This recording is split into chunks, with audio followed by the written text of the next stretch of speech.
Welcome to How to Start or Restart an Accounting or Bookkeeping Career. So, good news, bad news. Good news is, the bad news actually is that when I did the live webinar, I forgot to hit the record button until after I got done with the first kind of segment of the material. So the good news is I'm recording this part, sort of privately, and then I'm going to splice it all together and give you the whole thing. So here we are, and you're seeing, of course, in Dynalist, which I'll talk more about later on during the session.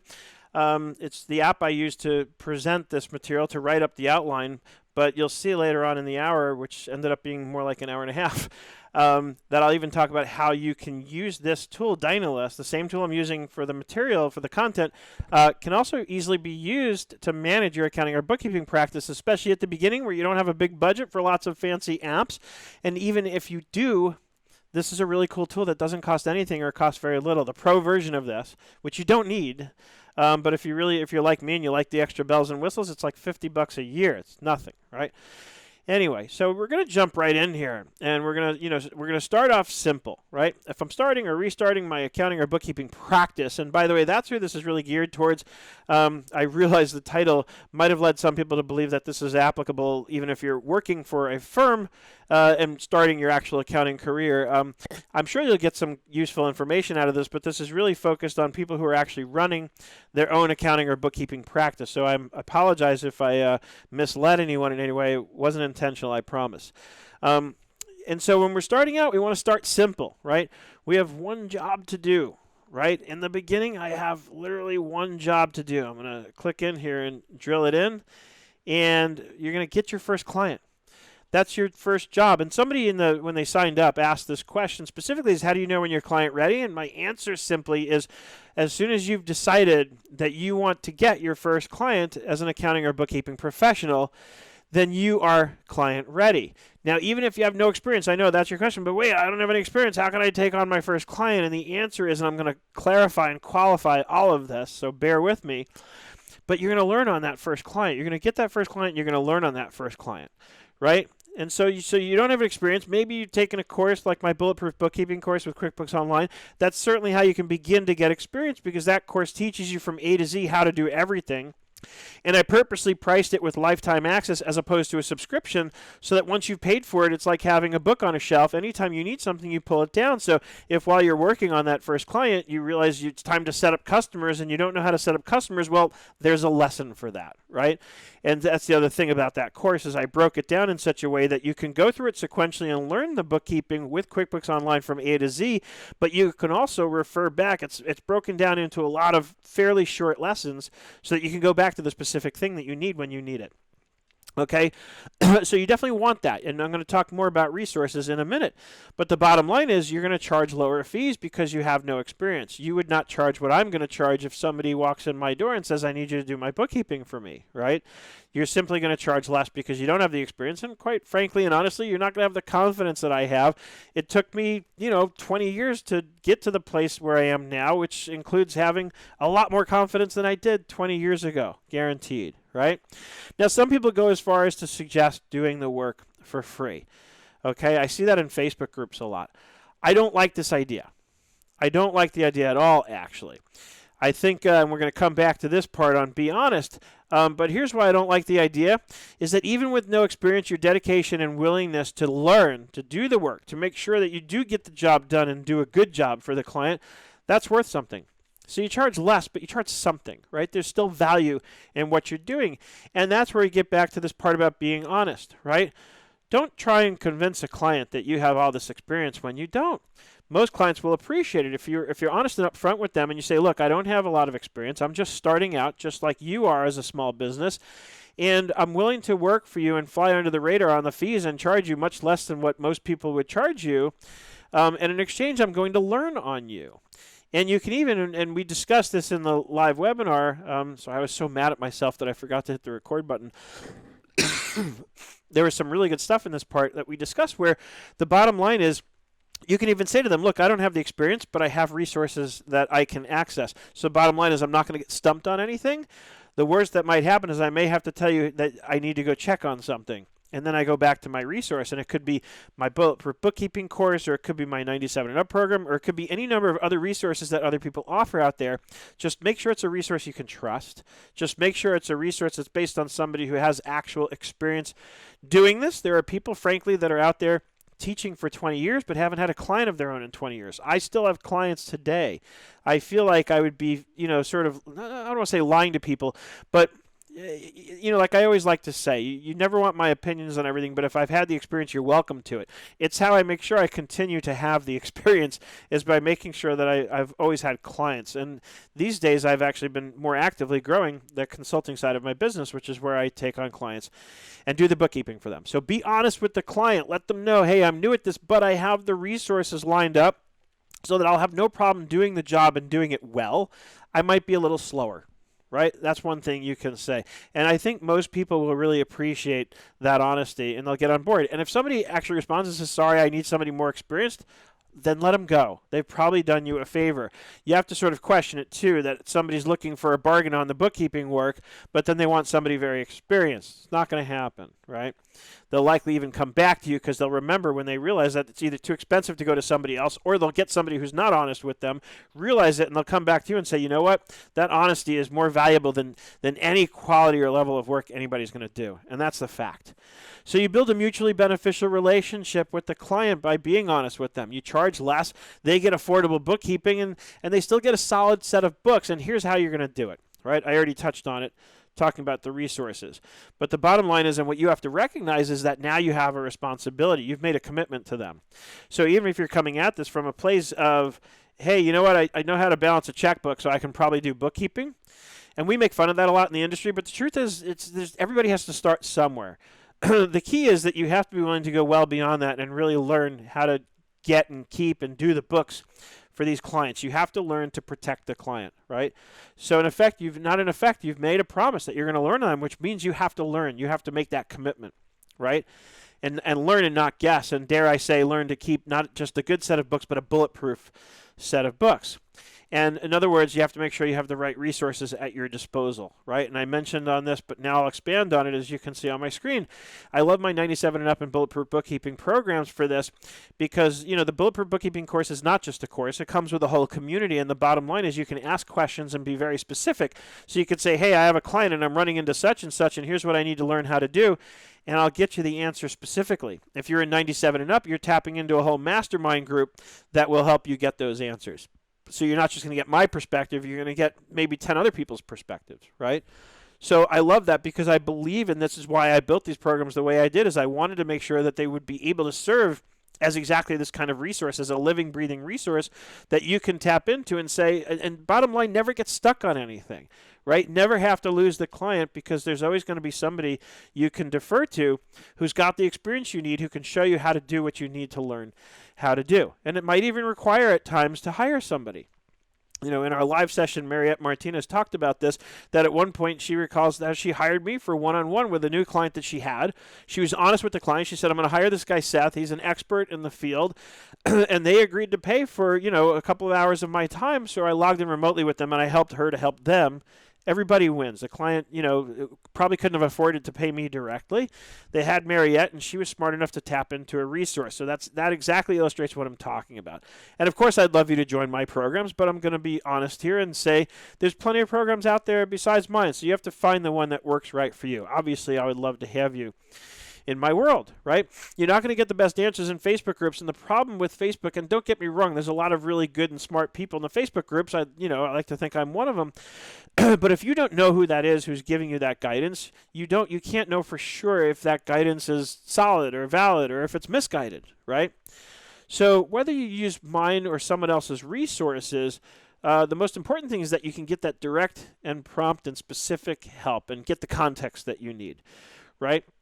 So you can go to someone and lay out the facts and say, this is my client, this is what I think I need to do, how can I do it, is this the best way, right? Because there's oftentimes more than one way to do some things. So my opinion is that if you arm yourself with the right resources, you can't fail, right? Because you'll have the resources, you'll never get stumped.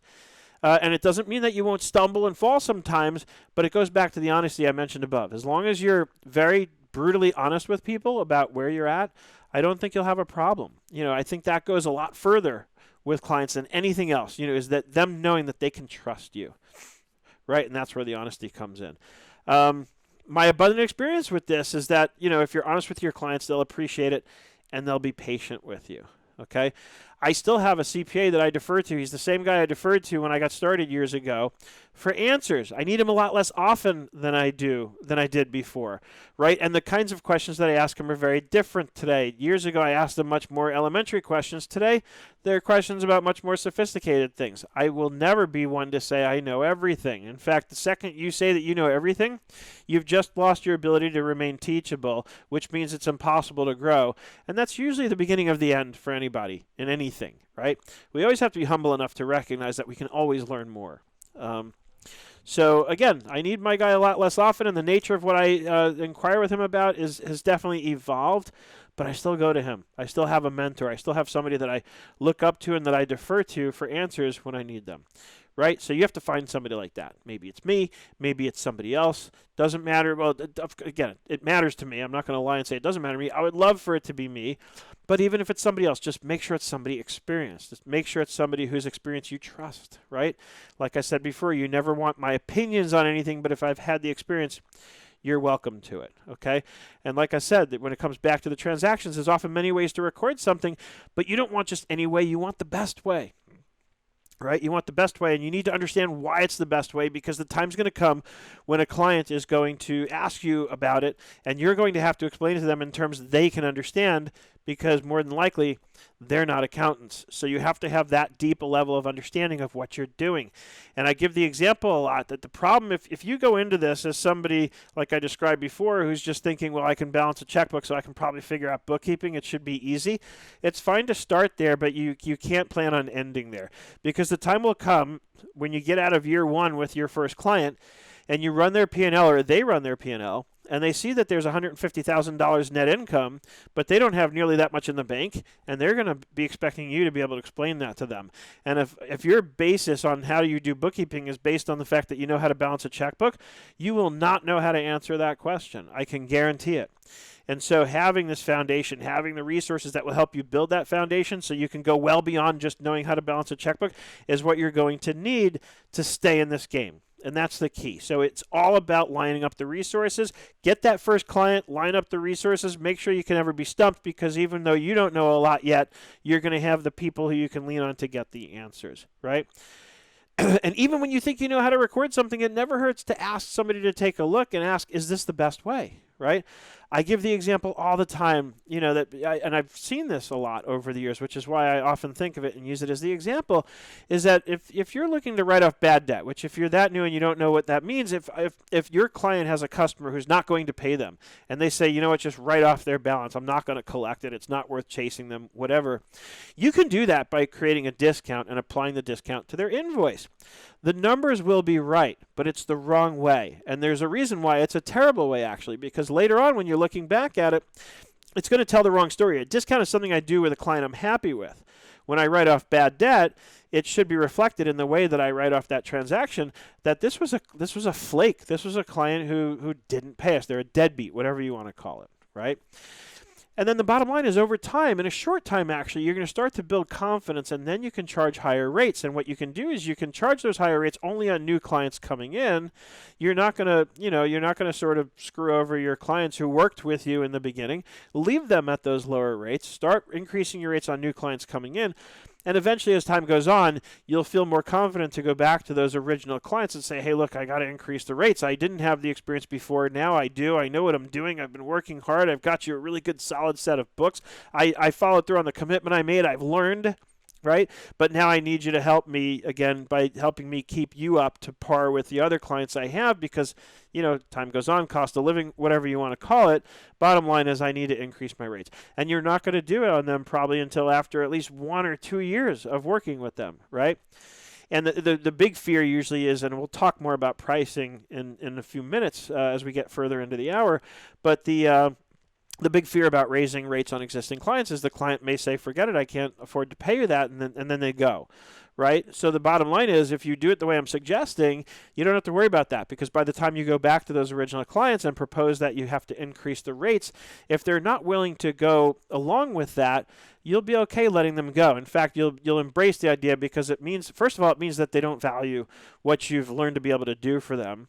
And secondly, it means that you'll be freed up to use whatever resources you had to use on that client, the primary of which is time, right? And you can use that for clients that will pay you more money. The truth, though, is, in my experience, is usually these clients will have seen that if they're still with you 1-2 years later, it's because they probably really do value you. And I think a lot of times you'll be pleasantly surprised to find that when you ask them to increase the fees, not only will they agree to do it immediately, they'll say, I'm surprised you didn't ask me to increase my fee sooner. And I've had the experience even of having clients actually proactively tell me, Seth, I think we should be paying you more money. We realize and we acknowledge and we really respect the fact that there's a lot that you're doing for us. So again, don't worry too much about raising rates right now, especially if you're just starting out. But I wanted to lay that out for you to put your mind at ease that there's a process for this. We're going to cover it in a little more detail a little later on in the hour or hour and a half, as it turned out to be. And so we're going to get into kind of rehash what I've just gone over at sort of a high level here. So just know that there's a solution for how to increase your rates without the fear of losing the clients and so on and so forth. And it's logical and it's progressive, and most importantly, it works. Moving along then, let's talk about planning and pricing, okay? So because again, the concern that I see coming up a lot right off the bat is, all right, what about apps, right? What do I need for apps? And I'm going to go out on a limb here and say that you don't even need Microsoft Office, right? Normally, that's one of the first things we get. We buy a new computer, we buy Microsoft Office, right? You don't need, it's not a terrible thing to have. If you can afford it, great. But if you're really bootstrapping this, you don't need Microsoft Office. Use Google. You can get a free Gmail account, or you can set up G Suite, which is far less expensive. It's $5 or $10 a month just to start for one user, which is going to be you, right? And that's a little better, because at least then you can set things up under your own domain and email from your own domain. And that shows that you're a little more serious about, having a business of your own, right? So I do think that's important. Spend the $5 or $10 a month for a G Suite plan. And then once you have, Gmail or G Suite set up, now you have a great document suite, right? Google Sheets is where you can build your plan, for example, in starting the business. So let me share my screen here real quick.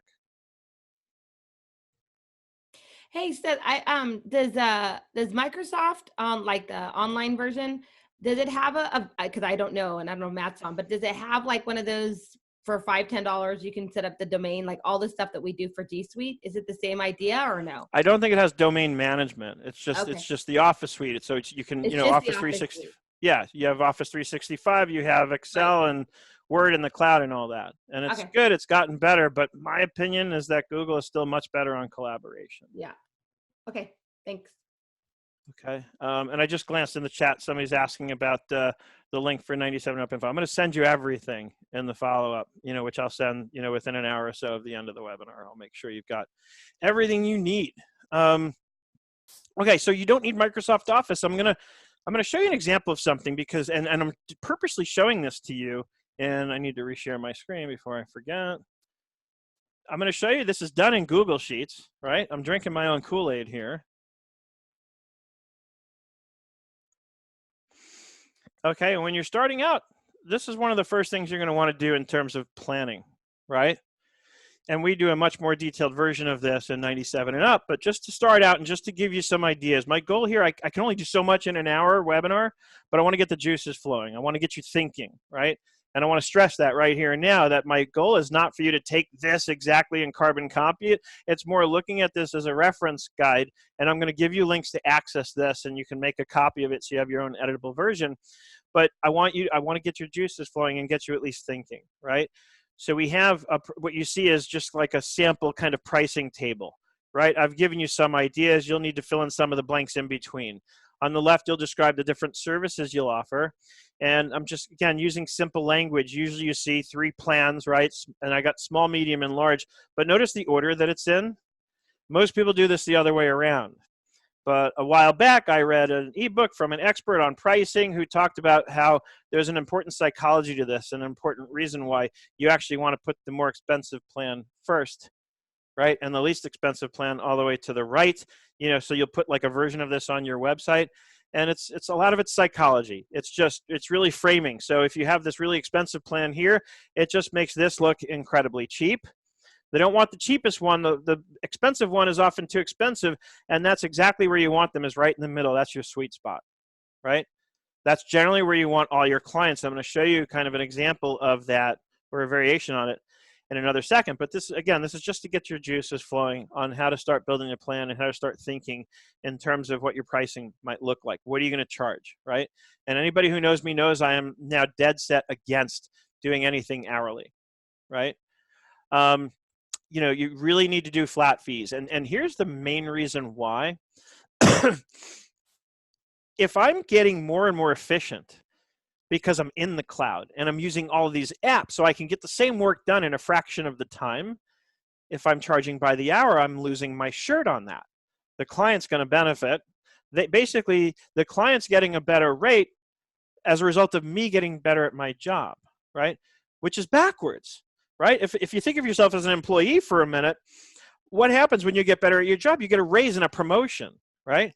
So why shouldn't the same be true when I'm in the consulting world? If I get better at my job, I'm the one who should reap the benefits, right? So if I charge a flat monthly fee, and in year one, it takes me so many hours because I'm new, I'm less experienced, but year two, I can get it done in half the time. If I'm charging the same rate and it's a flat rate, in year two, I've basically doubled my effective rate, right? In that example. So it's important because if you are doing what I'm suggesting, which is getting into the cloud and using apps and things that are going to make you more efficient, then you definitely need to be charging a flat monthly fee because you're going to get the same work done in a fraction of the time, and the output's the same. The client's still getting the same value. They're still getting the same bulletproof set of books. They're getting the same reports that they can really rely on, right? So again, you should get the benefits of that, not necessarily the clients, right? And I'm all about being fair. You can always charge a little less than you might otherwise be inclined to charge to kind of, give the client some of the benefit. That's your choice, right? That's entirely up to you. That's a philosophy, right?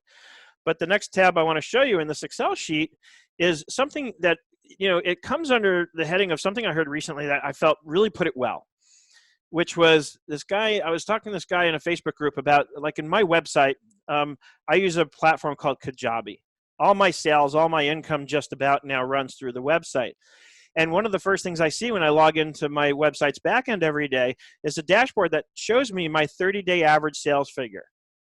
And I posted a comment saying, I love that because it really gives me a gauge. We get into all these conversations in the accounting world about all these fancy dashboards when really what we need, and I think what our clients need, is something much simpler than we think. For me, a metric like that is all I need because I can see if it's going down, I need to work harder. I need to get more sales in, right? If it's going up, then I'm good, and then I can just keep pushing, right? But for, and you have to decide what your version of that is. But I was talking about that with some of these people in the Kajabi users group on Facebook, and I asked other people, I said, am I the only one who does this? Or, I assume I'm not alone, but confirm. And this one guy came in, and I loved what he said. He said, if it's not measured, it can't be managed, right? If it's not measured, it can't be managed. So this spreadsheet here is, again, a scaled down simplified version, but it's probably all you need, again, when you're starting out. So notice I've got it laid out with the number of clients, and we have our 3 plans, small, medium, and large. This time it is in that order because this is not marketing. This is internal and managing, right? And what I did was I put in an assumption that I think is fairly conservative, that I want to be able to get on the smallest plan 2 new clients every month. Right? And by the way, this is a way that you can easily compete with QuickBooks Live. A lot of people are up in arms in the air. Oh, QuickBooks Live, oh my God.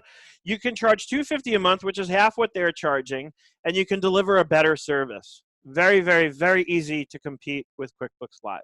My opinion, of course.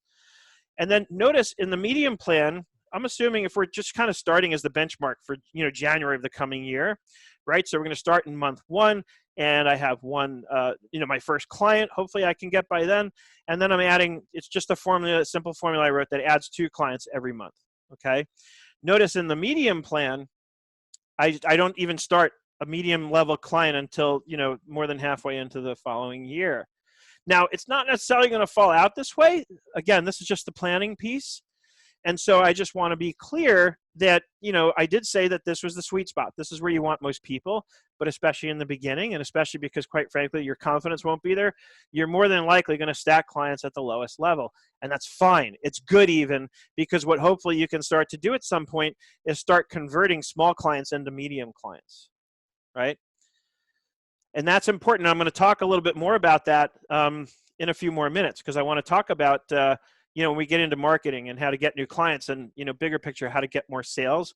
I'm going to dive a little deeper into this concept. But as you can see, very simply, what this then does is down below, we have our monthly fees that we're going to charge at each level. And the math is simple, but it plots it out on a timeline. And so assuming I can get 2 new clients every month, within a year, I can build an $87,000 a year bookkeeping practice, which is not bad at all for somebody just starting out.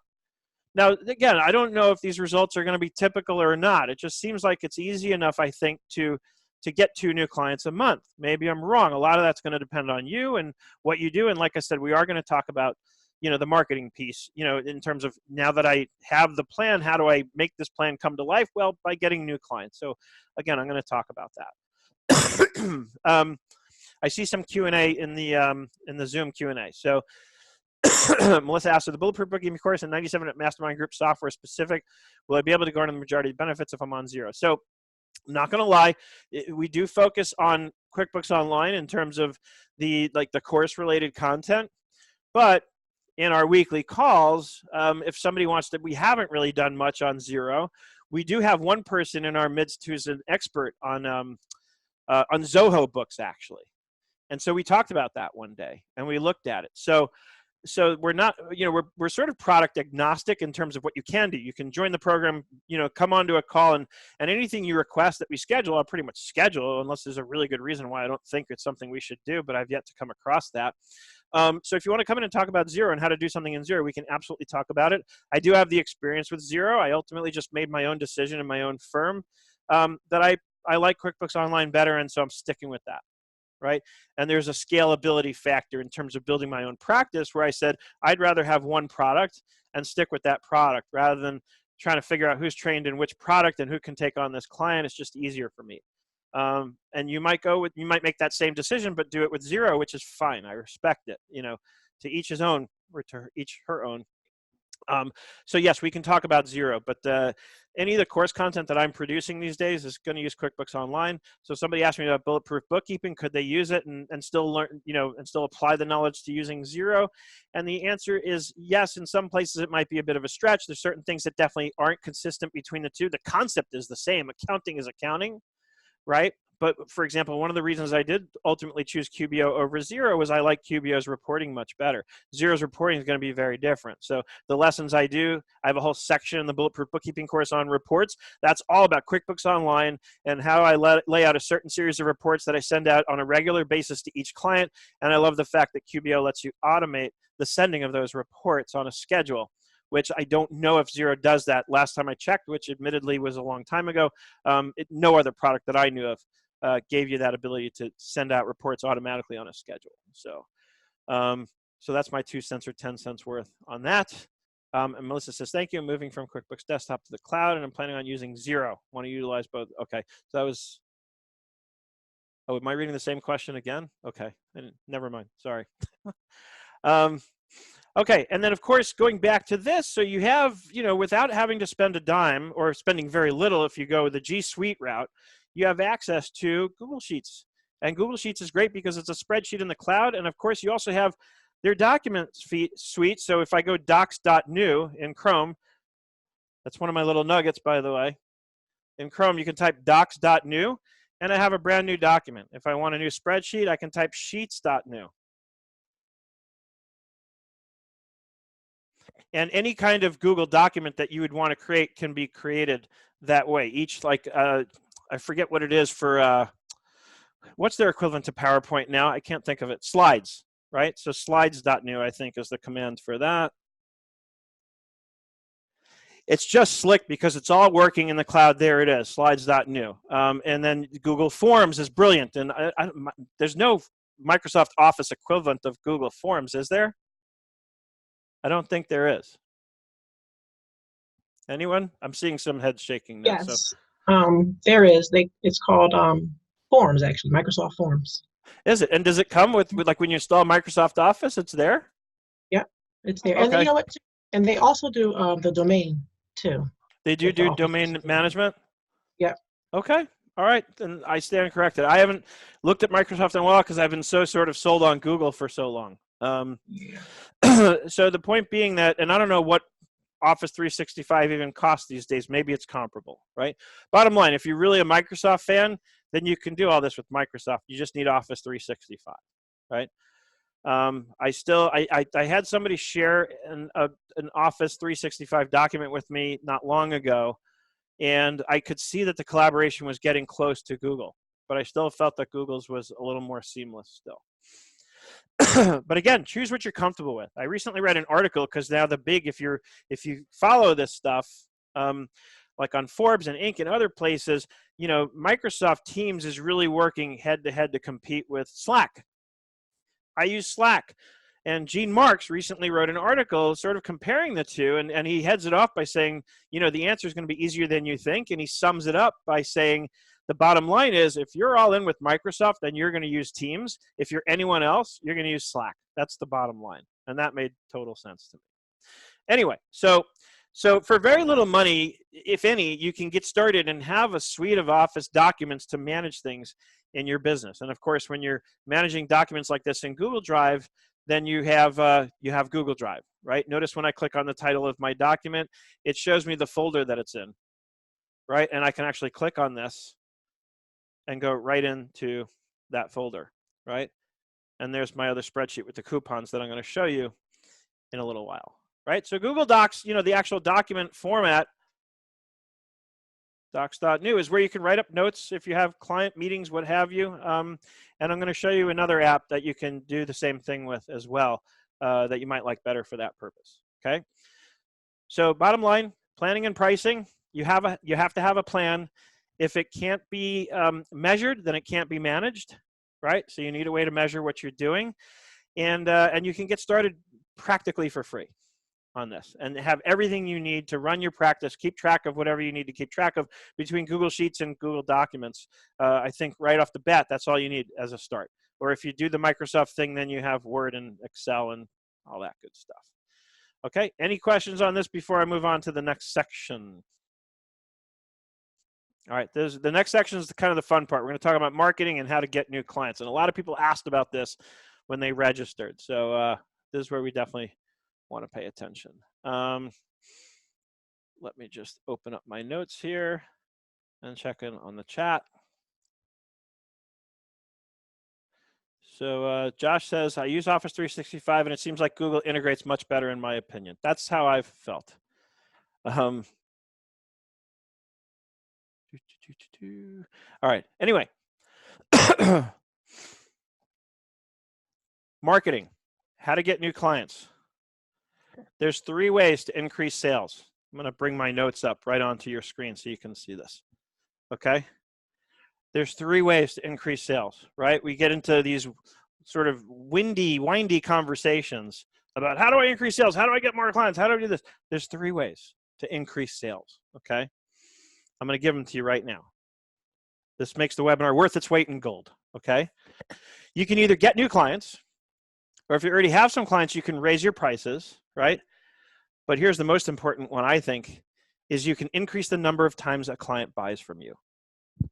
And that's when we get into the advisory services part of our business. I'm going to kind of step into this, right? 3 ways to get new clients. 3 ways to increase sales. Get new clients, raise your prices, or increase the number of times a client buys from you. Okay? Now we're going to dive into each. Get new clients, okay? 2 ways in my experience, 2 major ways to do it. Either content or word of mouth or networking, right? So let's talk about content for a minute, okay? Because when I started 97 and Up, one of my main goals was to teach other accountants and bookkeepers how to create content in order to attract more clients, right? But I stopped focusing on that. I still think it's the best way to do it, but what I've learned is most of you won't do it.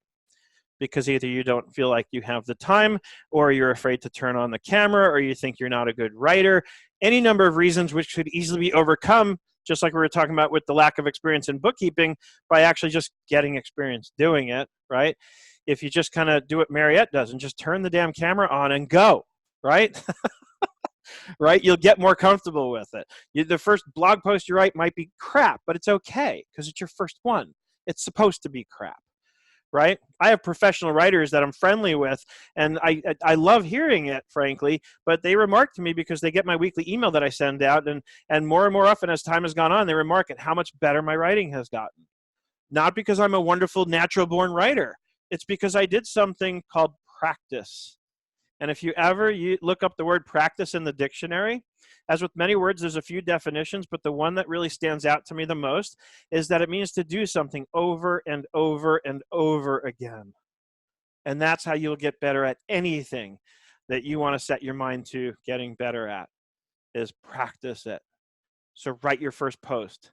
Just get it done. The second one will be easier. I've seen so many people who have done this where it's like, and I always know this is going to happen, and I almost warn people now, that once you start, it's going to be like the floodgates open, and then you can't stop, right? It's going to become a passion, an addiction almost. I can't wait for my Saturday mornings to come around every week, because that's when I write my weekly email. And it's usually about 6 a.m. on a Saturday, and it's just me and a cup of coffee and my computer screen. And I love it. I look forward to it because the truth is, it's not just writing to me. And this is one of the guidances that you get when you learn from experienced writers, especially when you're writing this kind of format, like a newsletter that you're sending out every week, is I visualize you sitting on the other end of this at your computer, and I write to you. And that's where my writing has improved a lot over the years, where I get that feedback from people consistently that they love reading what I send because they really feel like it's written from me directly to you, because that's exactly how I write it, right? And that's the style. It's funny, I recently wrote a bunch of content for Intuit, and it came back not really as a criticism, but as a change they wanted to make. They said, your style is too conversational. We need to make it more like an article. So I said, great, we need to be article-y. We need to be article-y. And I even wrote back to them, I said, look, that's my trademark. That's what people love about my writing, is that it is conversational, right? And if you look up, I think it's Ogilvy's, Ogilvy was a famous marketing writer, and he's written a book or a white paper or something on 10 things that make you a better writer. I'll look up the reference and I'll send it out to everybody after the meeting. But one of the things he says is write the way you speak naturally, right? That's going to resonate with people more when it's more conversational. So anyway, I've shifted the focus a little bit because very few people, relatively speaking, that I've worked with have really gone all the way and started really creating content as their primary means of getting new clients. But it's definitely one way. In my opinion, it's still the best way. It looks like Mariette got the link in the chat. Thank you, Mariette. 10 tips on writing from David Ogilvy. So the other one, and what I did was I started to realize this, and I don't want people to I don't want to teach somebody something that they're not going to end up being able to use, whatever the reason. So I started asking people around, and I would hear people say, oh, I got 5 new clients this month, 10 new clients this month. So I started asking people, which, by the way, is the best way to do research, right, is by asking people. How do you do it, right? How do you do it? One of my favorite definitions of well, it's not really a definition, but explanations of how to learn. I love this. If you're taking notes, get prepared to write this one down. This is one that I heard from somebody that I wrote down. So the learning process is best executed with this in mind. Search and research again and again, and here's the key, always with an open mind. Search and research again and again, always with an open mind. Now, it's interesting because, how many times have we gone out there and we'll say something? It could be in Facebook, it could be in an in-person conversation, and somebody will criticize us and say, that's not what you've said before. As if once I arrive at some conclusion, it's illegal to change my opinion, right? The truth is I should always be changing my opinions because I should always be getting new information and learning more about something and saying, oh, now because I have more information, I'm better informed, I'm more educated, so you better believe I'm going to change my opinions about something, right? So search and research again and again, always with an open mind. As soon as I think I know everything, I'm unteachable and I have no ability to grow anywhere, anyway, right? I have to always be teachable. And that goes back to the whole thing about learning everything you need to learn about how to take on that client, right? Always be teachable. Never assume you know everything, okay? So after asking around and trying to find out from others who seem to be successful, how they get more clients in the accounting world, a lot of it was, as you can see on my screen, word of mouth and networking, okay? That's what I found out is how most of you are getting new clients, okay?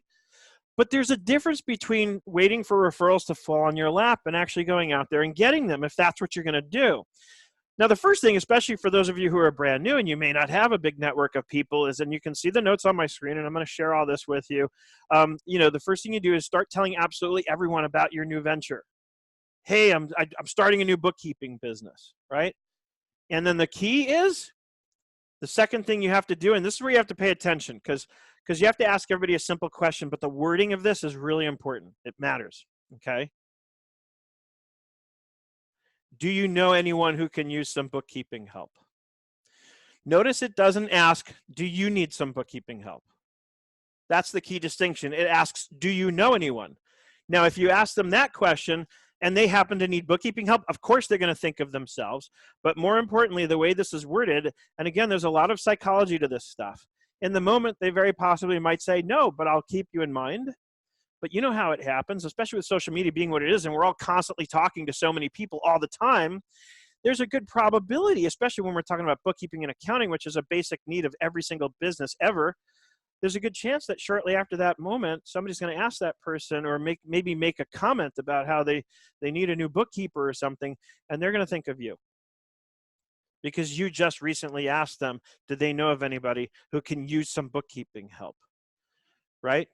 And again, I'll just kind of paraphrase what I've got written here in my notes. The important thing to recognize, like I said, is you're not asking if they need the help, you're asking if they know somebody who does, right? The idea is to get them to be thinking about that, okay? And then the next key to this, right, is staying top of mind, right? My friend John Ferrara always quotes, it's Maya somebody, I can't remember, but he uses the quote, out of sight is out of mind, and out of mind is out of money, honey.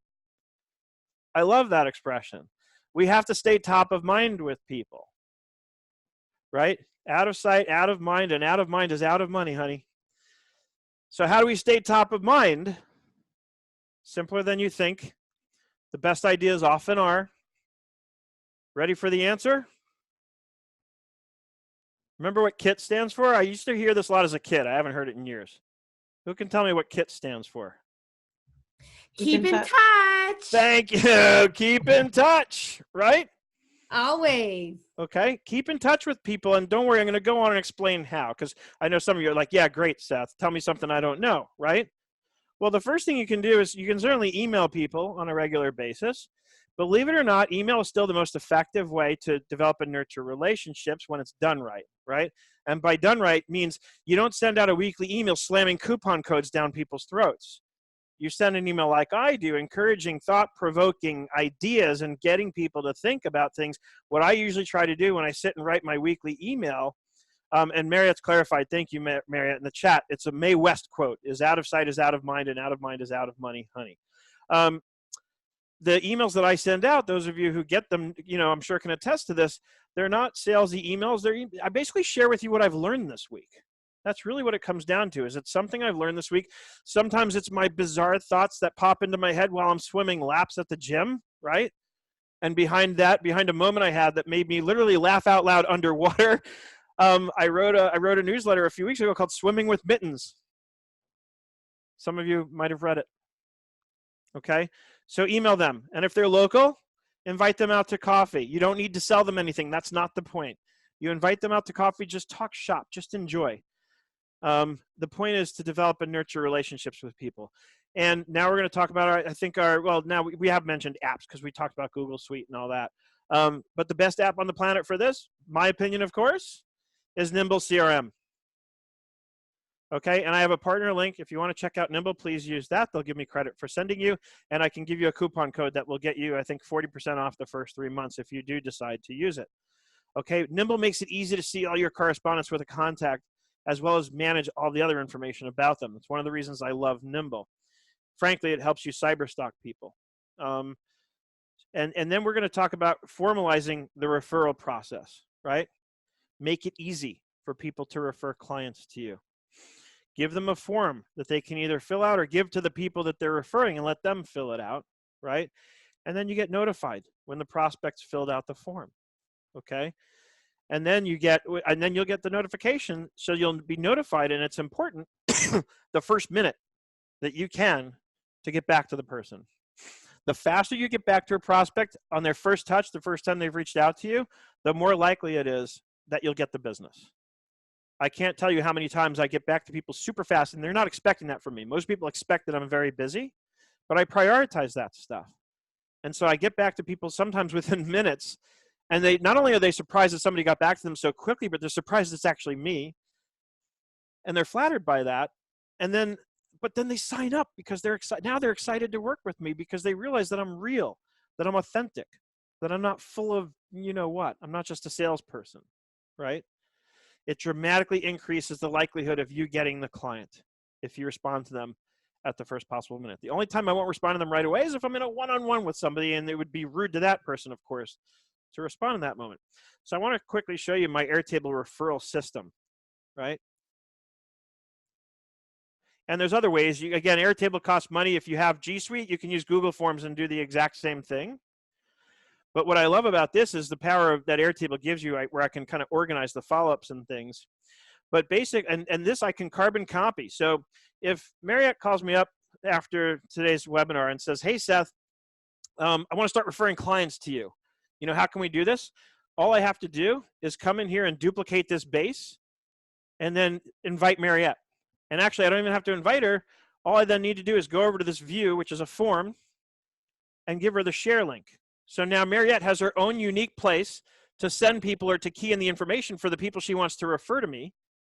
And I know they came from her because I'm going to rename this. I'm going to call it Marriott's Referrals or something, right? And that way it's unique. This whole base in Airtable is dedicated to just the referrals Marriott has sent. And I have 4 or 5 of these in my Airtable because I've had conversations with people who said, you know, one guy I spoke to recently just set it up for him. And the beauty of this, like I said, is it takes 2 seconds to replicate it and dedicate it to somebody else. You know, and this guy on a 30-minute discovery call I did with him, he's a tax guy. He doesn't really do financial accounting. And he's like, I've got 2 clients that each need a 5-hour plan with you so that you can clean up their book so that I don't have to go crazy trying to get their taxes done. And that's how I get a lot of business, because I don't do taxes. I don't want to do taxes, right? I love doing the financial accounting. I love doing the cleanup work. Hey, Seth, real quick, what is it? Is there any way, if it doesn't take like more than a few seconds, to show us what it looks like on that person's page? Or is it just a link? Does it open up a form, or what is it? I can click over. It's going to look exactly like this. And I made it generic so I don't have to spend too much time customizing. So it just says referral to Seth David, Nerd Enterprises Inc., right? Super simple. Again, I like to keep it simple, right? Yes, and then I don't have to change even this every time. I literally just duplicate it and then get that share link and send it and say, here, use this link anytime you've got somebody to refer to me, or have them use it, right? That's awesome. Thank you. And then just one more thing, the app you were using before that's Airtable, that was Dynalist? Yes, I'm using Dynalist is where my notes were done in. Okay. And by the way, crap, we're already running out of time. I'll make it quick, but I've got a new series I started doing called Notes from Nerds Desktop.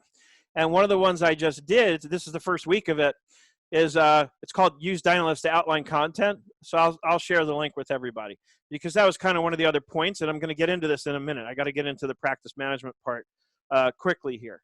Okay, but here's my referral system. So, kind of recapping real quick on this whole section, if you're going to do word of mouth and networking and that kind of marketing to get business, then be intentional about it. Have a process. Don't wait for it to fall on you, because you might find yourself 3 or 6 months or a year in and thinking, I don't have enough clients, I can't pay my bills, right? Your job in the beginning is to go get more clients. Like I said, your first job is to get that first client.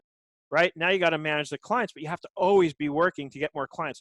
Who said it in our 97 record? I think it was Josh who said, and I love this phrase: always be selling. Right? Always be selling. Okay, next, raise prices. I talked about this earlier. Okay, you're going to be hesitant to raise prices on existing clients, so don't. Right? Just increase rates for new clients coming in. Right? I'll run through this quickly because a lot of this I've actually already talked about. But eventually what will happen is you'll raise your confidence enough, because as you raise prices on new clients coming in and you see how quickly those clients will actually respond and say, yeah, let's do it, let's get started, that will help you realize that other people perceive your value. And it will make you more confident. It'll be that much easier to ask for that much the next time. And as far as how much to price things at, the way I love to characterize this, and some of you are not going to like me for this because it's not a real concrete answer, but the bottom line is charge something that's a little uncomfortable, right? You should be a little uncomfortable asking for whatever you're going to ask, because as soon as somebody agrees and agrees to it quickly, then you're going to be very comfortable asking for it again, and you're going to be thankful you did, because you're going to get paid more money, right? And the bottom line is, as you get more and more new clients at the higher rates, eventually you'll be comfortable going back to the older clients and saying, hey, look, I haven't raised your rates. It's been a year, 2 years, 5 years, whatever it's been. I really need to raise your rates a little bit to kind of keep up with things. And at that point, if you lose a client, I mean, look, it's never great to lose a client, but if you lose them because they can't keep up with you for whatever reason on pricing, it's okay, right? Because then it just frees you up to work on more higher paying clients. And that's how I've always perceive that. And the truth is, if the clients really love you, in most cases, they're not going to go away by then. They're going to love you so much, they're going to say, oh yeah, heck, I'd pay more than that. You know, that should be the response if you're, you know, if everything is going really well, right? And what this does is it puts you in control of your destiny instead of your clients. A lot of us, you know, kind of, whether we realize it or not, the way we behave is that our clients are like a bunch of bosses to us. But you should be in control of the relationship, right? Not the clients. And my favorite definition, speaking of clients, comes from Jay Abraham. I got the link here, abraham.com, is that the definition of the word client as opposed to a customer, a client is somebody a customer is just somebody who buys from you. A client is somebody who's under your protection. And that's critical in our business because, you know, our clients need to be under our protection. We need to protect them from bad financial information. We need to protect them from other people who would take advantage of them and take their money and do a lousy job. There's a lot of things. We need to help them protect their assets and make sure nobody at their company can steal from them. Or if it happens, because it does, you know, we can detect it and catch it and nip it in the bud quickly, right? So there's a lot in the accounting industry in particular that falls very naturally under that heading of, you know, we need to protect our clients, right? And the bottom line is when you change your perspective to this, then you're going to be less afraid because you're going to be that much more excited about what you're actually there to do for your clients. It becomes much higher value and much more powerful, right? Okay, and so that's raising prices. And then the last part in this section is increasing the number of times a client buys for you. Now, for this to work, and I'm glad most of you have stuck around. I've seen it looks like a few people have dropped off, and I'm sorry for going over it. But like I said, I didn't think I was going to be able to get through all of it within the hour. So I'll keep going, at least so we can get it all recorded. To increase the number of times a client buys from you, for this to work, you're going to need to start building a library of services, right? So you might start with the basic monthly bookkeeping stuff, but you're going to want to add on to that. But even when you're starting with the basic, here's where you can right off the bat, you know, do this, increase the number of times somebody buys from you. A lot of times, what you can do to start with, the first time they buy from you, is do some kind of a review service, right? And you can charge $100, $250. I charge $325 for this because I basically have somebody pay me for a 1 hour session, and that's what I charge for a 1 hour session, and we go through their balance sheet. And the key is that I do this with them. Because if I do it alone and find all kinds of things wrong, for all the client knows, I'm just making stuff up to make them think they need me, right? But when I do it together with the client, they see the value. They can't ignore the value, right? And so that's the first time they're going to buy for you, is they're going to pay you to review their books together with them using Zoom, okay? And then they're going to see firsthand, they're going to know you're not BSing them. They're going to know it's real when you say, hey, they're the ones who are going to actually tell you my receivables are not accurate, right? Or they're going to, or, you know, and I put this out there on social media a lot lately to encourage people to call me, because I'm guessing 9 times out of 10, they're going to find, you know, that this doesn't agree, is I tell them, go grab your last quarterly payroll tax return and see if the gross wages agree to the gross wages line on your profit and loss. 9 times out of 10, I guarantee you it won't agree. And I do that to encourage people to call me so I can do this more detailed review with them. And so that's going to be the time number 1 that they buy from you, right? And then they're going to need to hire you to do the cleanup work. That's time number 2. And then they're going to need to hire you to actually keep the books clean going forward, right? So that's actually 3. The first time they buy from you is the review. The second time is the cleanup job. And the third time is the next logical step. Now they hire you to keep the books clean. Obviously, whoever was doing the bookkeeping work needs to go, right? Because they didn't keep an eye on things. They didn't protect their client, right? Then as you continue to grow and get more experience, you can offer more upgraded services. Now is the time when you can really start digging around and looking for apps and building that tech stack, right? So you can start doing CFO consulting, and don't assume just because you're a bookkeeper and you're brand new and not experienced that you can't eventually do CFO level services. Frankly, the app world and the apps, especially like apps like Giraffe that are out there now, make it easy. You don't have to be an MBA from Harvard to do this stuff anymore. You just have to be willing to learn, and that goes back to being teachable, like I talked about before.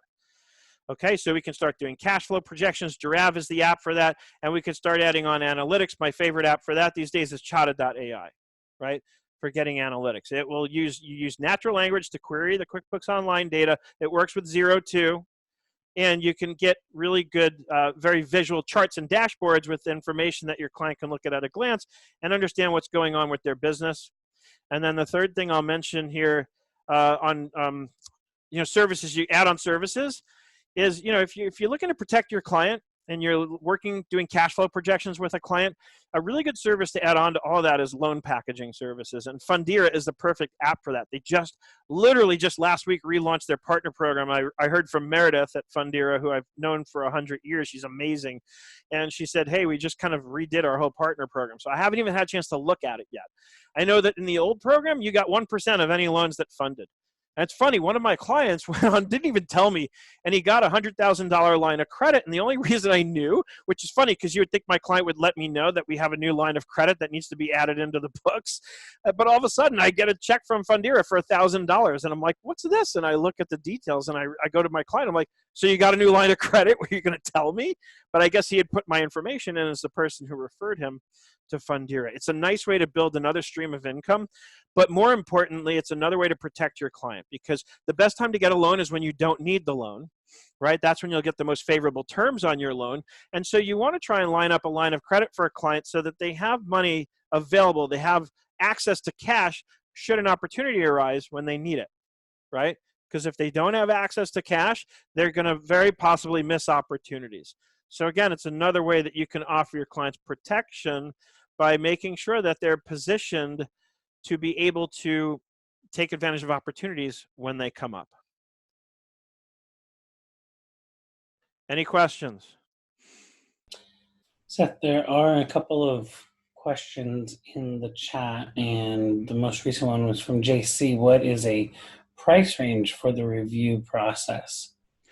And so, like everything in accounting, I know it all depends. Right. Well, so that's why I said I just have them sign up for an hour session with me.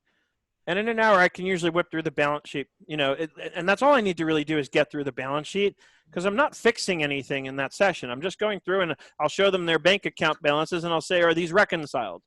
And sometimes they'll say, I don't know. And they'll say, okay, great, we can go check. And we'll just go into the reconciliation screen, and we can quickly determine when was the last month that was reconciled, right? So I can usually whip through the balance sheet pretty quickly. An hour is usually enough to cover most balance sheets.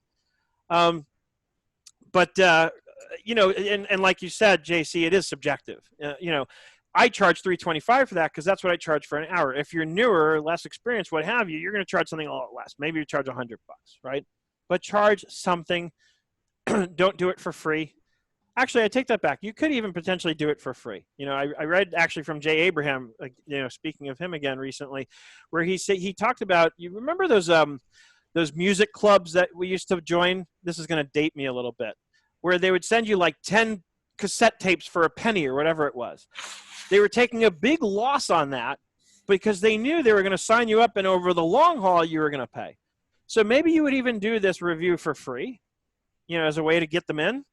Do the review, do it in Zoom, record it, give them the recording afterwards, and that might be how you get them to sign up and become paying clients. Yep, Judy commented in the chat, Columbia Records, exactly, right? But that's what they do. That's smart marketing. It's a way to get people in because you don't care about the first sale. What you want is a long-term relationship. I love another story Jay uses where he describes a father coming into a bicycle store because he's going to buy his son's first bike. And his son is about to learn how to ride a bicycle. You know what that bicycle salesman is selling that guy? It's not a bicycle. It's the experience, that magical memory of his first time teaching his kid how to ride a bike. That's powerful stuff. And, if you're a greedy salesperson, then you're going to try and take advantage of the guy's excitement and get him to buy the most expensive bicycle in there. But if you want that guy to come back and buy bikes for everybody in his family for the rest of his life, what you'll say to that guy is, hey, you know what? It's not worth spending too much money on this bike. Your kid is going to be learning how to ride. He's going to fall. The bike's going to break. So maybe not get the most expensive bicycle. He protected his client in that scenario, right? And his client's going to love that and appreciate that, and he's going to be back to buy many more bicycles, right? So don't worry about that first transaction. Don't necessarily worry about making money on that first transaction. Worry about building a long-term relationship. Worrying about getting clients to buy from you over and over and over again and delighting them so much that they keep referring more to you, right? Okay, I want to get into practice management, because now that we know how to get the clients and we know how to build some other services, how do we manage all this? And as I said earlier, there are many apps and resources out there that, and I don't need to show you this, while I'm just kind of going through it. If there's something to share, I'll share my screen again. But there are many apps out there and resources, but when you have no clients, you don't need any of them, right? You start off simple. You start off using Dynalist, right? Dynalist is a great app. Actually, I probably should share my screen because that's something I don't want to go through with you, specifically in the practice management part. So let me do that. Okay, so you don't want to get yourself into analysis paralysis before you even started by trying to figure out how to build the perfect tech stack, right? Sandra asked, so how do I know a client ready? So that's the question I addressed earlier. I don't, maybe Sandra, you hadn't gotten online yet, but I actually answered it right at the beginning. I'll answer it again. The answer is, as soon as you decide you want to take on bookkeeping clients, that's when you're ready to take on that first client, right? You can go back through the recording to get more context on that, but that was the answer from earlier that I gave, and you'll learn on that client. It kind of goes back to the very beginning of the session from today. So back to practice management. There are many apps and resources. Don't get into analysis paralysis. Lots of free ones. This one, Dynalist, that I'm using right now, is free. There's a paid version that's, to me, ridiculously cheap. It's like $50 a year, and you have their full pro version, right? Very, very inexpensive. And here's how you could even use it for clients. So I have this section here that I prepared. So here's like a sample client in Dynalist. And in Dynalist, I can actually click onto any of these bullet points to drill in and focus on that one area. And there's no limit to how many levels deep you can go with this, right? So first I build a client template. And this is kind of like what we do with those of us who are using ClickUp. We do something similar. In ClickUp, we create a template, right? And it kind of categorizes the things the way we're going to want to set them up in ClickUp. Same idea here. So here are the major sections. And I'll skip down to client 3 for a minute, because if this is a new client, all I have to do now is take all these sections and press Control-C, and I'll go under client 3 now, hit the tab key to indent, and paste. So in 2 seconds, I've got that new client set up, right? And here's what it might look like. I'll drill into client 1. I can actually click here and say Expand All. And I've got some examples. So these can be tasks. So this is send uncategorized, right? It's due today, and it has recurrence in Dynalist. And so if I click this, it strikes that as done, and it immediately creates another one that's due next Wednesday. Okay, and in my view options here, I can decide whether it shows or hides the checked items. Right now, I went in, and for this specific view, I made it show them because I was testing it and I wanted to make sure it worked the way I thought it did, right? And so you can easily create recurring tasks in here and manage something very nicely like this, especially if it's just you and you're not collaborating with anyone. Although this can be shared, you can share a document in Dynalist with somebody else, right? And so this is how you might set that up. And within each of these areas, I can drill into accounts receivable, and then I can go enter and tab and start creating tasks that I have to perform around accounts receivable for this client. Maybe it's just reminding myself to send them their AR aging report, right? So this product right here is a very, it's either free or very inexpensive product that can easily be used for your practice management piece. Okay, back up to here. Let me actually do this. Collapse everything. I can quickly find practice management. And you see, you're seeing firsthand how nice this is even for presenting. I hate PowerPoint. I've never liked PowerPoint. I love this. I love this way of presenting stuff. And that's just my own thing, right? All right, and then a couple, we're actually almost done. like I said, there's a lot of free tools like Dynalist that you can use, and I'm a big fan of Dynalist. I've turned a lot of people onto it in our 97 and up group who love it. And anytime somebody comes to me and says, Seth, I'm overwhelmed. I have all these apps. I don't know how to use them, or they're too hard to use, or whatever. I can't learn them all. I say, just use Dynalist. It's simple. Anybody can figure out how to use it, and it's actually really powerful. It will give you what you need to manage a practice, especially in the beginning. When you have 30 employees, this might not be practical anymore. Okay. So there was your sample in terms of how you can use it to manage your practice. And the last part I want to talk about, and this to me is so critically important, it's something I talk about a lot with my 97 and up friends, is balance, especially in our world. I almost get sad for people during tax season in our business because they're so locked to, it's tax season. They assume because it's tax season, they have to work 80, 90 hours a week. And it's like, no, it really doesn't have to be that way. I get that it's the nature of our business and it's how we've done things for a long time, but I think it's the wrong way and I think it should change. And I think that we should be thinking in terms of building an environment for ourselves and an ecosystem for ourselves that doesn't require that we put in those kind of hours, tax season or not. Even it out. Hire people, scale. If you're that busy working, then you probably should raise your rates. Like I often tell people, if you're too busy and not making enough money, well, you can double your rates and lose half of your clients in the process, and you'll be making the same money doing half the work, right? And that's kind of an extreme example, to illustrate a point. But what I really want to get at is you have to divide up your life according to these 6 major areas: body, mind, spirit, time, people, and money. The body is the time you spend taking care of your physical health. The mind is the time you spend treating your mind, reading and learning.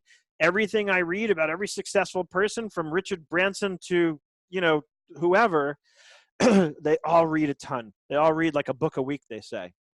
So always be feeding your mind.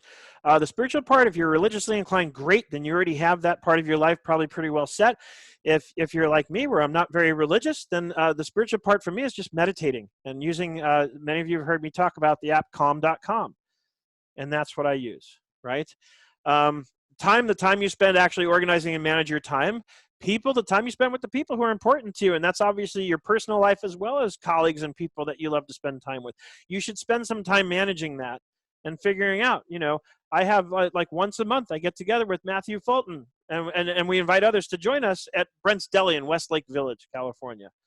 And I love it. We just did it last week, and we had another accountant from up in that area who I met at Scaling New Heights this last year. And she came and met with us too. And it was the 3 of us. And we just had a great time. We had a great chat. It's important to do that kind of stuff. And notice money's last on the list. The theory is if you take care of the first 5, that last part's going to take care of itself. If you're well balanced, you're well rested, you're well focused. I learned this the hard way. It took me so long to pry myself away from my computer when I was really tired late at night. But when I eventually started doing it, because I figured out that if I go to sleep now and just get up early in the morning, I'll be well rested and 1,000 times better focused, and I'll get twice the work done in half the time. Because I tested the theory and it proved to be true. And I tested it again and it consistently proves to be true, right? I am much more effective when I'm well rested because I'm better focused. When I'm exhausted, I'm easily distracted. I make mistakes, and those mistakes cost me still more time, right? So I'm a big fan of that. I'm a big fan of just when you're exhausted, rest. When you're hungry, eat, right? There's really simple solutions to things like this in life, and sometimes it's just that. It's the simplest things that make all the difference, right? The questions, these were the questions that were asked during sign up. So again, how do we know your client ready? When you decide I want a client, I want my first client. And that's your first job to do anyway, is go get your first client, right? And then you'll need to learn everything you need to learn to successfully work on that client. Next thing, I don't want to do my clients a disservice by not knowing everything. Again, we covered that, I think, very well today. You need to have resources you can tap into so that you never have to get stuck on anything that you can, and it has to be a reliable, experienced resource where you can get not just the right answers, but the best answers to your questions, right? Because like I said earlier, oftentimes more than one way to do something. Also, equally often, there's one way that stands out as the best way versus others, right? Any out-of-the-box ideas that help me find clients? The free review kind of thing. I never did it for free, but I like the idea of doing it for free if you need that to build your confidence up. but the review nonetheless, because it gives the client real good visibility into what's going on. And I can almost guarantee you it's something they've been begging for somebody to do, but they don't know quite how to ask for it. They just don't know what to ask for, and nobody's offering to do it for them. A lot of clients that come in my door are frustrated because they tell me some version of the same thing, which is, hey, my CPA who does my taxes, I would like to get more strategic information, more advice. How am I doing? How does it all look? You just did my tax returns, and all they're getting is a tax voucher and a bill, right? And they come in very frustrated that they're not getting more guidance from their accounting professional. So you can, and not, there's plenty to go around, right? It's not like we have to be nasty about it, but you can leverage that in some ways by going out there and right off the bat showing people that you're going to give them exactly what they're dying for, but don't really know how to ask for. I guarantee you do that balance sheet review with a client, a prospect, it would be only an extreme circumstance in which they won't immediately want to know, how do I get started? How do I hire you? It's that powerful. I've done it enough times to have seen it. Years ago, I had a client who was very reluctant. He hired me to clean up he actually had no books. I constructed his books for a whole year's worth, and he was giving me pushback on what I wanted to charge him going forward on a monthly basis. But when I finished putting together his books and I did that review with him to show him his balance sheet, I didn't even have to bring up pricing. At the end of the call, he literally said to me, "Oh, Seth, by the way, about the pricing, we're good." That's how powerful it is. It will take a client who doesn't understand the value from that place to perceiving tremendous value in what you're doing for them. Let's see. Defining website specifics and setting up social media. So again, that goes back to the content. The social media is good, but don't make social media your business. I've talked about this a lot lately, because if you make social media your business, you could lose it. If your whole business is centered around talking to people and getting people through Facebook, and Facebook for some reason decides to shut your account down, you've just lost your whole business. That's why it's so critical to me to get people onto my website. Quite frankly, that's why I set up Nerd Buzz the way I did. I wanted to make it somewhat exclusive. I wanted people to come into my world. Kajabi's not going to shut me down. I pay them their fee every month, right? Kajabi's not going to shut me down, so I will never lose access to my customers or my prospective customers or my colleagues, right? Facebook could shut me down. Twitter could shut me down. YouTube, they shut down Hector Garcia twice last year. If he had his whole business riding on his YouTube subscribers, he would have been crushed, right? Luckily, he got that reversed, and he got a lot of support from a lot of us in doing so. Another question. I've recently moved 1,500 miles. Any advice for starting in a new geography? I'm also considering a new niche. Well, the good news there is it doesn't matter where you are, right? I mean, I think that's the beauty of building a business in the cloud, is you can go anywhere. One of my dreams in the next year or two is to buy an RV and just go everywhere, and kind of document and blog about the fact that, here I am in, some other place in the country, and I'm still doing my work, and I'm still creating my courses because I can do this from anywhere. That's one of the great beauties of it. What have I learned from my experience in regards to focus on a niche versus a variety of industries? I'm going to say what most of the people say now initially to answer that question, which is yes, you should focus on a niche, especially these days when there's a lot of extra tools and things to learn. And there's definitely huge value in specializing in an industry. And people will see that, because you'll be the person who, like in my case, I'm known for knowing real estate accounting. And I sort of accidentally got known for e-commerce. I had no desire to get into e-commerce. I got sort of coerced to go into it. Long story there, no time today. But so there's definitely an advantage to that, because you can actually build a marketing campaign, going back to the social media question. If you're putting content out there that clearly shows you're an expert at accounting for real estate, there's going to be realtors out there who are going to see that, right? What do you think happened? It wasn't magic. I started doing videos about how to do QuickBooks Online for real estate brokers and agents, and I got an influx of real estate brokers and agents calling me and asking me for one-on-one help, right? And a few that asked me to just do their books for them. So geography doesn't matter. Experiencing, and that was the niche. Let's see, share tips on maintaining the discipline necessary. Okay, I love this question, and I didn't really cover this specifically. So I'm glad we got back to this. So remember this plan? And I mentioned 97 Up, we have a much more detailed version of this. This plan is how you maintain the discipline and the focus, because what you do is you establish that this is going to be your goal. And every day you go back to this and you look and say, well, we're in February. I have still my one original client, but have I gotten 2 new clients yet? Right? I have my sort of comparable version of this configured as one of the default tabs that opens up in Chrome every morning when I first open Chrome, which is usually one of the first things I open up. And so every day, one of the first things I see is, here was your goal for the month. And I can stop and think, how close am I to reaching that goal? That is literally how I maintain my discipline and my focus. And the template we have in 97 and up goes into much more detail, where you're literally keying in what came in terms of dollars each day, and that gets compared to what your goal was, and it tracks the over or under. So it really is a goal-seeking tool, that lets you, stay focused. Because by staying focused on that, but it might seem like, crazy to look at that every day. Like, I know, all right, I know I'm supposed to have 3 clients by the end of this month, but the actual act of taking the time to look at it, again, it keeps it top of mind, right? Same way we want to stay top of mind with our clients. We want our goal to stay top of mind for ourselves. And then we're much more aware of when we're wasting time. And I can break my day down very simply. And at any given moment when I'm doing something, I can ask myself, is this activity moving me closer to that goal? If it's not, then I should probably stop what I'm doing and shift gears and get back to it. Right? That has gotten me out of a lot of Facebook rabbit holes over the years, right? Where I'm like, this is a waste of time. And I just stop and I close the tab and I get right back to work. And by the way, going back to what I was saying before about balance, that's one of the things I've noticed. When I'm really tired, I'm much more easily distracted. I'm much more susceptible to going down rabbit holes with things on Facebook and, just wasting time.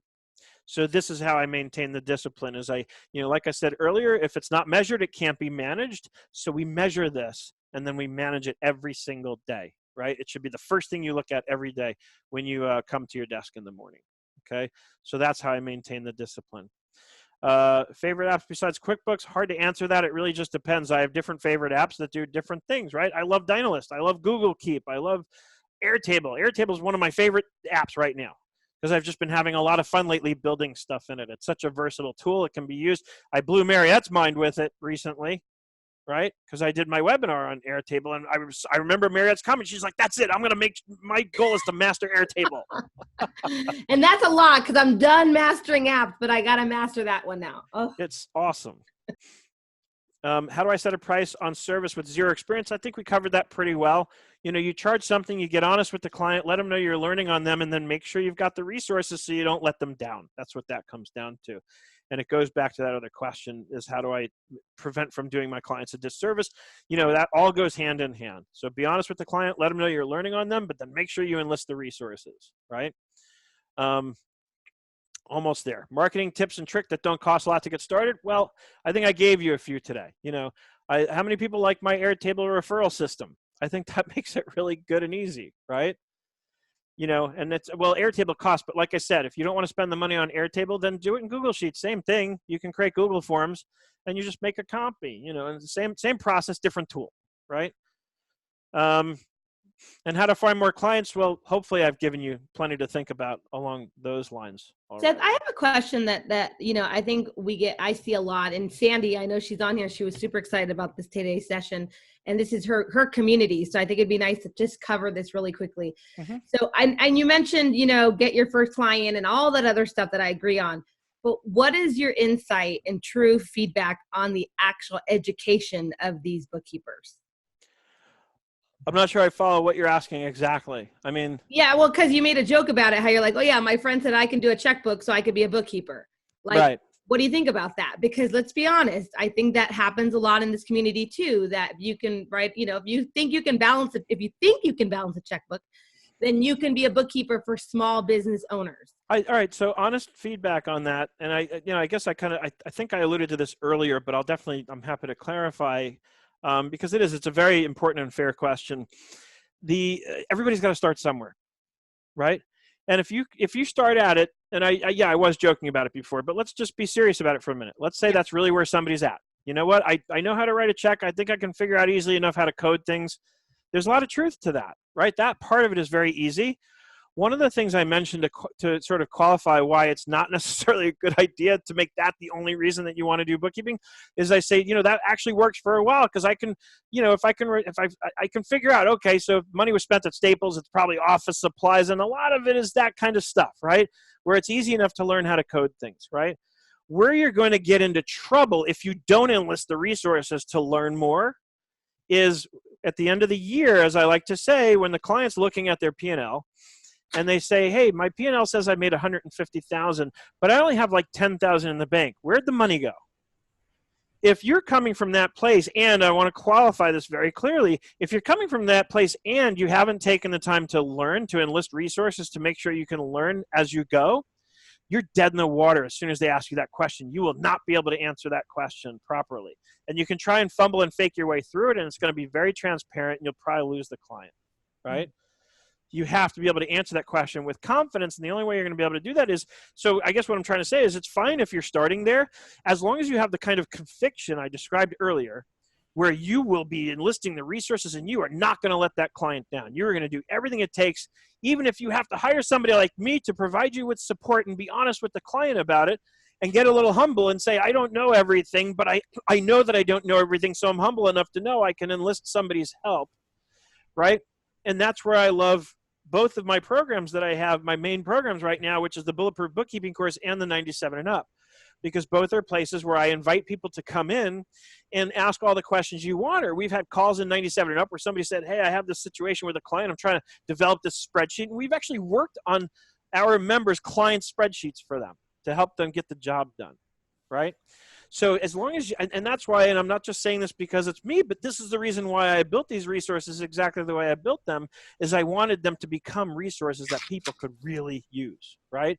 That I wanted it to be a way that no matter what level of experience you're coming from, you would be able to know that you had a resource that would make it so that you could keep every client, right?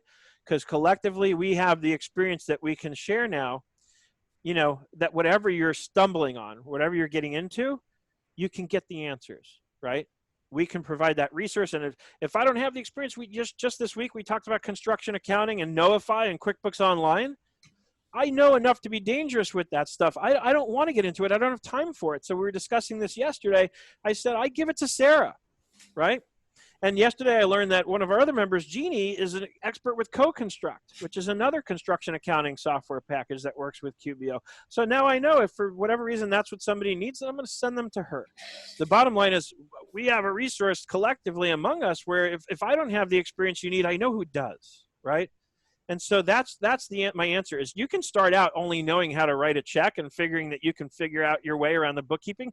It's fine. Everybody has to start somewhere, but you had better have the conviction and the willingness and the humility to be willing to learn what it takes to protect those clients that you're taking their hard-earned money and agreeing to do that with, right? That's my honest answer to that question.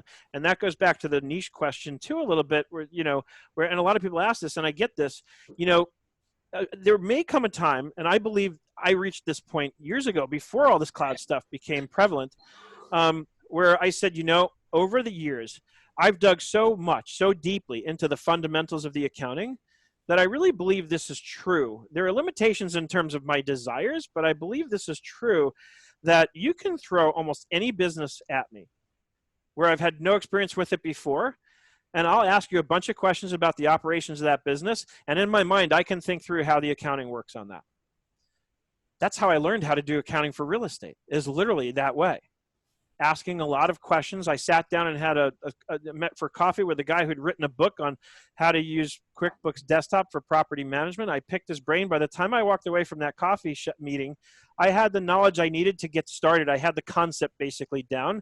I went into QuickBooks, made a dummy company, and started testing my theories, ultimately making sure I could get the reports I needed to get the information I'd want to be able to provide, because the reports are the ultimate output of your bookkeeping work, right? And once I satisfied myself that I knew how to get good reports out of it, then I knew the fundamentals well enough to put it all together. And that's really, if you want to try and reverse engineer it, that's the way to reverse engineer it. Can I get a really solid balance sheet and P&L? Can I explain every number? Can I answer that question? Where'd my money go? How is it I made 150 grand and I owe all these taxes, but I don't have any money in the bank? Where'd it go? I know how to dig in and get the answers to that questions. And even with the most skeptical of clients, I've shared the story often where I had a guy say, there's no way. I said, you took it out in distributions? He says, there's no way I took out that much money. So we drilled into his equity accounts and we saw that there was a check for $75,000 he had written to himself. And I was ready. If he doubted even that transaction, I would have said, great, let's go get the bank statement. I'll prove it. I know how to prove the numbers. I know how to put together a solid set of books where I can prove every number. And that's what you have to make the commitment to learn how to do. If you're starting at that place where you're starting bookkeeping because you think, hey, it's easy enough to do, fine, start there, but you'd better be willing to learn, right? Because you'll never make it. You'll never make it past year 1 with any client if you don't learn this stuff. And as you can see on my screen, I've got my coupon codes. So here's what I wanted to offer. 35% off the Bulletproof Bookkeeping course, only good through Friday. Okay? The other code, 25% off, is good on anything, including Bulletproof Bookkeeping. That one's good till the end of the year. Okay? And as a reminder, if you came in here by way of one of my affiliates like Hector or Kate or somebody else, please make sure you use their link. These coupon codes will work. And I really hope that you guys will join me on this journey if you're not already part of it. Because to me, it's getting really exciting for me right now. It's getting like I feel like in my own life, in my own path, I've reached a place this year more than ever where it's like this is what I've been working really hard to get to, where I've got what I believe is an incredible community, and you're looking at a lot of the people who are the reason why that is right here on screen with us. And I love this world, and I would love to invite more people in who can benefit from this. And the bottom line is, especially on the Bulletproof Bookkeeping, there's a 30-day money-back guarantee. If you sign up and you don't think it's for you or it's not what you were hoping for, let me know within 30 days. I'll refund 100% of your money, no questions asked, right? So 35% off, only good till Friday. I'm going to email all this information and everything else within, an hour or two so that everybody has it. And that's that. And I'm happy to stick around a little longer if anybody has any other questions. Seth, there was one question from Christy who did have to bounce at 2, but she wanted to know, if I have no experience with accounting bookkeeping and I'm just learning, what do I write about? I don't feel like I can be an expert to my audience yet. This was in regards to content. It's a great question. I would honestly write about that. I would write about my journey of how I'm going about the process of learning what I need to learn. Because I think that can be really interesting, because what she'll be able to do along the way is she'll start to identify resources, and she can write about those resources, because there'll be others who will want that information, who will want to learn about those resources. So that's often a great way to answer a question like that, is if you don't know what to write about that. I love that, Seth. By the way, I think that's brilliant. I think, and she's passionate about it, like you mentioned. If she's passionate about learning and wanting to, up level her business and get to where we talked about today, then she's going to do tons of research, find some hopefully really good suggested, whatever resources, whatever she finds. And then that could be a series of blogs, like a series of blogs, things that I learned, things that I'm learning, whatever. But I think that's an awesome idea. Very cool idea. Yeah, you can always write about something. Bottom line, write about whatever it is that you're experiencing in the moment that you're in, right? That's how I write my Saturday mornings. That's how I write every Saturday morning. I literally write about my experience in that moment, or like I said earlier, my experience that week. Usually I think, all right, what did I learn this week? If I can't think of one thing I've learned in the past week, then I have been in outer space. I have not been paying attention, right? If I ever go through a whole week having not learned a thing, something's wrong. Teresa says, I'd add to that about content, I'd add to remember that it doesn't have to be a long post. Maybe learn a quick lesson for yourself on how to do something new, claim it, and write about it. That reminds me, I want to show you something actually along those lines. Thank you for reminding me, Teresa.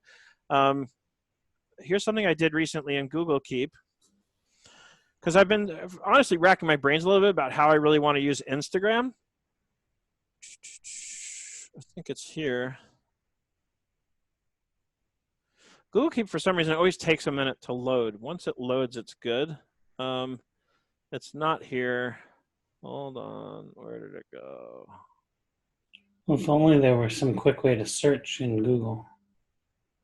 I know, no, but I have a specific label where I have what I'm looking for, and I don't know why I can't find it.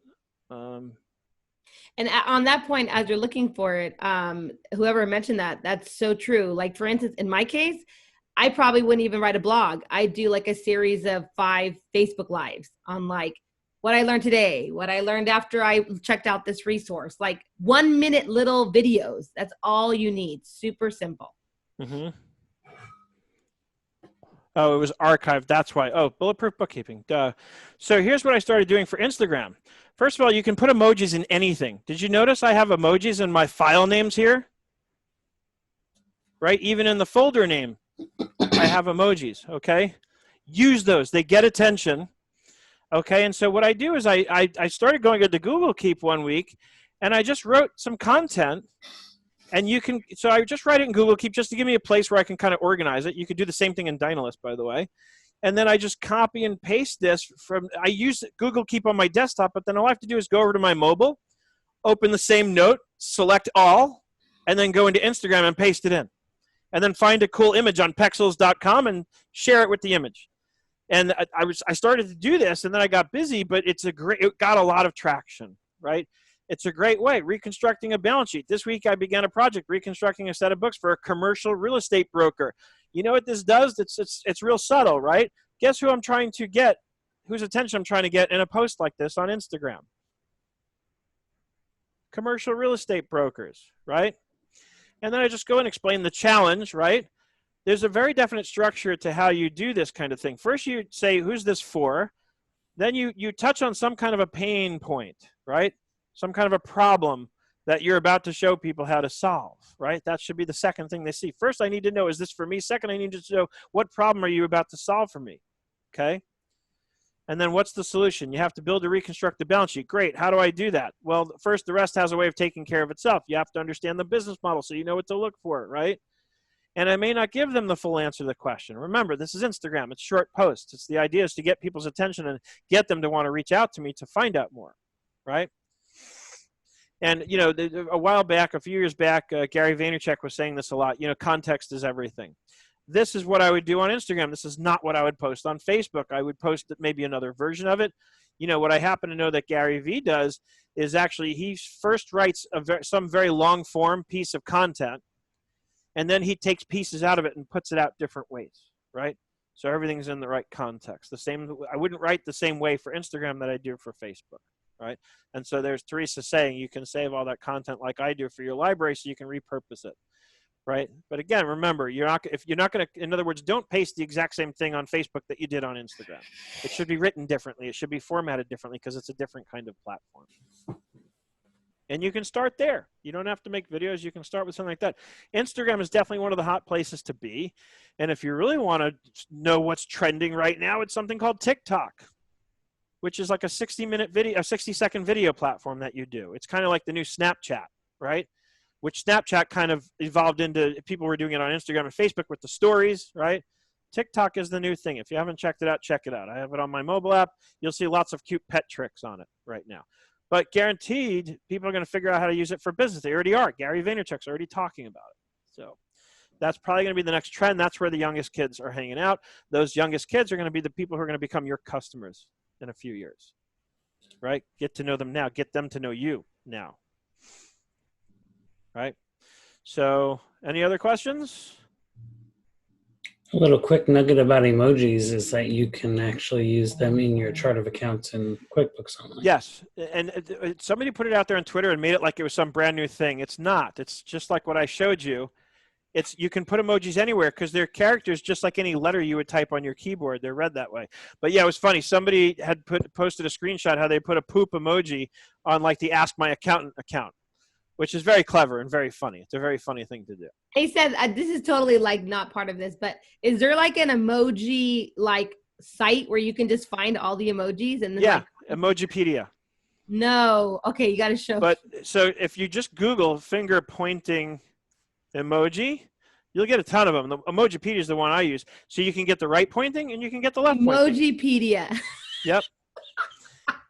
And you can even get like the ethnicity down. Like if you're a darker skinned person, there's darker skin versions, right? You can, you know, it's like this is white right pointing, and you can get, I can put in left finger pointing emoji. And you just copy it and stick it in there? So yeah, I'll show you. So I'll go into this one. There's the copy button, right? Back into Google Keep, or I'll go into my coupons now and Control V. OMG. That's so awesome. That's the kind of stuff that makes me happy. I know. It makes all of us happy, right? Let me now. Now I got the left pointing. I need to go back and get the right pointing for the other side. Oh, goodness gracious. Emoji PD. Thank you. You're welcome. Right pointing. Right. So now it really gets your attention on the coupons, right? That's the name of the game. Anything else? Any other questions? All right. I got to re-record the first segment of the outline because I didn't have Greg here with me yet to remind. Well, Greg usually reminds me to share my screen. So this whole first start simple section in the beginning. Can you remind us what from, because you said are you going to send links to some of this stuff to us? Yeah, I'm going to send an email in the next hour or two. Okay. With all the information you need. The recording won't be alive yet, but I'll give you the coupon codes. I'll give you links to all the apps that were mentioned, all that stuff. Okay. Thank you. And then I'll get I have to re-record the first segment because I had forgotten to hit the record button and realized that. Luckily, we weren't too far in yet. So I'm going to just re-record that myself, clip them together, and then render the video, and I should have it up probably tomorrow. Thank you for this, Seth. This was really awesome. Thank you. I'm so glad. I had no idea this was going to be such a huge topic. I mean, I guess I could have figured, but I was blown away by the response. I mean, I started putting it out there on, like Sunday. And by Monday, I was like up to 50 people already registered. In the end, we had 110 people who registered for this webinar. A couple of people registered twice. So, and with like some people with two different emails. One person who I know to be kind of an airhead sometimes, even though I love him. He registered twice because I think he forgot that he had already registered because he asked me about it today. And he says, hey, I don't have a confirmation. And then he went and registered again. Anyway, Sandra says, I'm being messaged trying to get in. Anyway, I think that's good. I will probably do more stuff like this. I'm always open to suggestions and comments and feedback. So, just let me know. Maybe I'll do a part 2, and we can just do kind of follow-up questions on this sort of stuff. But the best way for those of you who aren't already part of it is join 97 and Up. It's really the best way to kind of get in on the conversation and get the resources that you need. And because you can literally ask any question and we'll dedicate a call to answering that question. We'll dedicate 2 calls if we need it to answer any questions, right? Jennifer Castro says confirmations don't always come through. If they don't, they probably just land in junk mail. That's the only thing I can think of because it definitely emails you when you register, but it probably goes into spam if you're not like if you haven't somehow whitelisted the emails. Yeah, and I just want to add real quick before everyone leaves, those that are not 97 and up, I agree with Seth. When I explain it to colleagues, what it really is, I personally know how much everyone's value is, not only, what they price themselves as, but what their true value is. And to be able to spend that time with these people twice a week, it's really priceless. Like it's an honor. And I'm not talking about me. I'm talking about that's what I mean. Yeah. It's not just hanging out with Seth or myself or anyone. It's hanging out with a group of people that are brilliant and them dedicating an hour or 2, let's say you go to both hours, to answer your questions. Like, it's just outstanding. So if you are serious about, going to that next level, there's just nothing like it. And that's just, again, it's just true. That's just the way it is. So definitely would recommend it. Thank you, Mariette. All right, everybody. Have a really happy Thanksgiving. Don't eat too much, right? Or if we eat, we'll go hiking with you afterwards. So I think it's going to get rained out. Oh, that's right. Okay. Well, maybe you're going to have to do a weekend hike then. Maybe. Yeah, we'll have to do a hike on Friday or Saturday or Sunday or something. So. Yeah. All right, guys. All right. We'll see you all. Bye-bye. Bye.